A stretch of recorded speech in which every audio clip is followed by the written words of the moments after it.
নারীরা চুল আঁচড়ানোর পরে ঝরে যাওয়া চুল কি করবেন? অনেক নারীরা এটা জানে না, যার কারণে কঠিন বিপদে পড়ে যায়। মনে রাখবেন, এই চুল কিন্তু খুবই গুরুত্বপূর্ণ।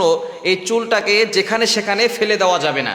নবীজি সাল্লাল্লাহু আলাইহি সাল্লামের এই চুল মোবারক নিয়েই কিন্তু একজন ইহুদি মহিলা তাবিজ করেছিল, ব্ল্যাক ম্যাজিক করেছিল, জাদুটোনা করেছিল, কুফরি কালাম করেছিল।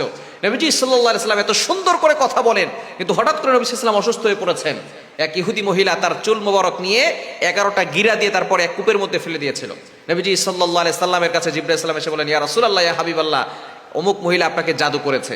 নবীজি সাল্লাল্লাহু আলাইহি সাল্লামের উপরে দুইটা সূরা নাজিল হলো, সূরা ফালাক এবং সূরা নাস। এই সূরা দুটো দিয়ে নবীজি সাল্লাল্লাহু আলাইহি ওয়াসাল্লাম এক একটা আয়াত করে ফু দিয়েছেন, এক একটা গিরা খুলে গিয়েছে।